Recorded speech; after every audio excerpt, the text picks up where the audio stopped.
할렐루야. 오늘도 주님과 함께 동행하시는 귀한 믿음의 하루가 되실 수 있기를 축복합니다. 오늘 하나님 말씀 잠언 16장 29절 말씀을 같이 보시겠습니다. 강포한 사람은 그 이웃을 깨워 좋지 아니한 길로 인도하느니라. 아멘. 강포한 사람은 그 이웃을 깨워 좋지 않은 길로 인도한다고 그랬습니다. 여기서 강포하다 이렇게 번역된 히브리어가 하마스라는 말입니다. 하마스. 이 하마스라는 말에는 세 가지 큰 뜻을 우리가 살펴볼 수 있습니다. 첫 번째로 violence, 폭력이라는 뜻이 있고요. 두 번째로 wrong, 잘못되었다, 뭔가 그릇되었다 이런 뜻이 있습니다. 마지막 세 번째로 entice, 유혹을 한다. 옆에서 뭔가 이렇게 사기를 치기 위해서 부추긴다. 사람을 속여서 거짓말로 꿰는다. 이런 뜻을 가진 말이 바로 이 히브리어 하마스라는 말입니다.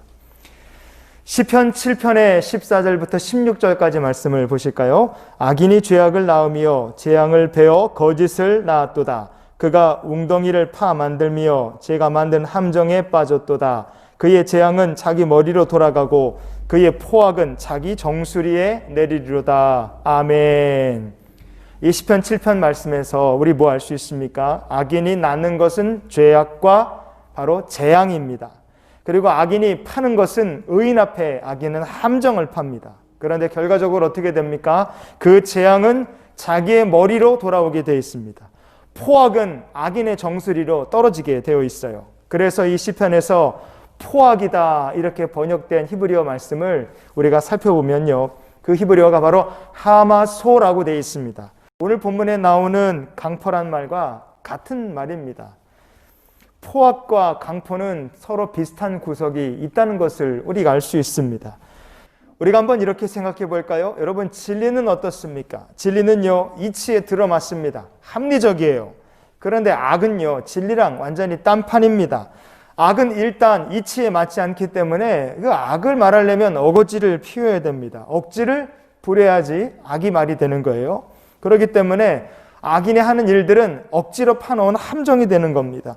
거기에 의인을 빠뜨리려고 하니까 어거지에 사람이 빠지겠습니까? 그러니 필연적으로 죄악을 낳아야 되고 재앙을 만들어내서 사람을 정말로 어거지로 그 함정에 빠뜨릴 수밖에 없습니다.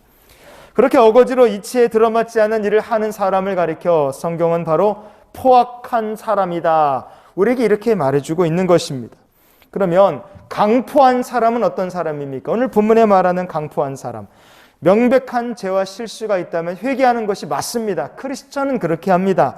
여러분, 크리스천은 잘못을 인정하고 회개하여 하나님 앞에 엎드리는 것이 크리스천이 하는 일입니다. 그런데 강포한 사람은 자기의 죄와 허물을 인정하지도 회개하지도 않습니다. 대신에 강포한 사람은 자기의 잘못과 실수를 다른 사람에게 합리화시키거나 떠넘깁니다. 옆으로 떠넘기고 더 나아가서 이웃 사람을 꿰어서 좋지 않은 길로 인도한다 그랬어요. 그래서 오늘 잠언 말씀에 강포한 사람은 그 이웃을 꿰어 좋지 아니한 길로 인도하느니라 이렇게 말씀하고 있는 겁니다. 자, 이웃을 좋지 않은 길로 꿰어서 인도하여야 된다. 그럼 어떻게 하겠습니까? 꿰어야 한다. 속여야 하는 거죠.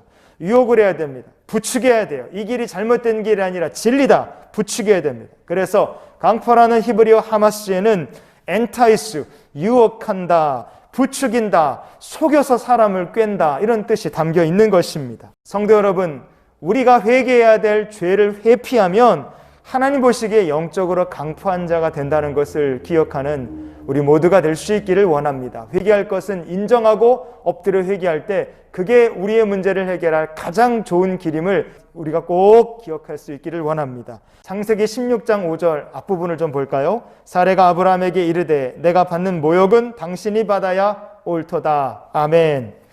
사레는요, 자기의 여종 하갈로부터 멸시를 받았다고 분노했습니다. 남편에게 그래서 막 승질을 냈어요. 그래 남편한테 내가 받는 모욕은 당신이 받아야 옳다. 이렇게 사레가 역정을 냈습니다. 그런데 이 상황에서 지금 사레가 화를 내는데 그거보다 더 중요한 근본적인 문제는 다른 것에 있었습니다.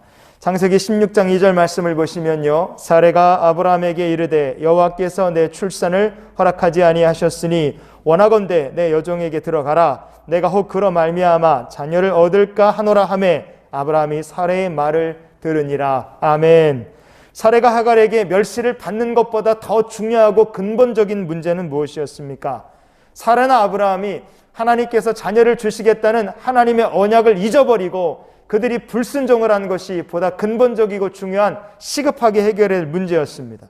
그러니 지금 이 상황은 남편한테 당신이 내 여종 하갈을 제대로 간수하지 못해서 내가 이렇게 멸시를 받는다, 모욕을 받았다, 이렇게 남편에게 역정 부릴 일이 아니라는 겁니다. 지금 이 두 사람의 사이에서 가장 시급한 문제는 먼저 하나님 앞에서 자기들의 믿음 없음, 죄와 허물과 연약함을 인정하고 회개하고 하나님의 은혜를 구하는 것이 이 두 사람 사이에 지금 제일 시급한 문제였던 것입니다. 그래서요, 성경은요, 사례는 모욕을 당했다 그랬는데요, 성경에 보면은 이 사례가 자기가 당한 모욕이라는 말을 성경 말씀은 하마시라고 적어놨습니다. 하마시, 강포라고 우리말 성경에 해석되어 있는데요, 여러분이 하마시라는 말, 오늘 말씀에 나오는 강포라는 이 하마스라 같은 말입니다. 하나님 앞에서 죄와 허물을 인정하고 회개하면 하나님께서 은혜와 긍휼을 베풀어 주십니다. 하지만 우리가 죄와 허물을 인정하지 않고 회개하지 않으면 하나님께서 보시기에 우리는 강포한 자, 포악한 자가 되는 거예요. 그래서 사례는 자기가 모욕을 당했다 그랬지만 성경은 사례의 모욕을 그가 하나님 앞에서 강포를 부렸다, 회개할 것을 회개하지 않고 인정할 것을 인정하지 않는 죄였다고 꼬집어서 우리에게 얘기해 주는 것입니다. 오늘 말씀을 이렇게 한번 정리해 볼까요? 우리가 죄와 허물을 인정하면 하나님께서 은혜 베풀어 주시고 긍휼을 더하여 주십니다. 그러나 우리가 죄와 허물을 인정하지 않고 회개하지 않으면 우리가 하나님 보시기에 강포한 자가 되는 거예요. 결국 그 인생은 자기가 판 함정에 빠질 수밖에 없고 강포한 자의 머리 위로 심판이 떨어질 수밖에 없다는 것을 우리가 잊지 말기를 원합니다. 그래서 오늘 우리가 이렇게 기도하면서 오늘 하루를 살았으면 좋겠습니다. 하나님, 죄를 깨달을 수 있게 해주시고 깨달은 지역들 주님 앞에서 회개하며 살게 하옵소서. 오늘도 주의 긍휼과 은혜 속에 살게 하옵소서. 이렇게 간구하면서 주님과 함께 동행하는 복된 하루가 되시기를 예수님 이름으로 축원을 드립니다.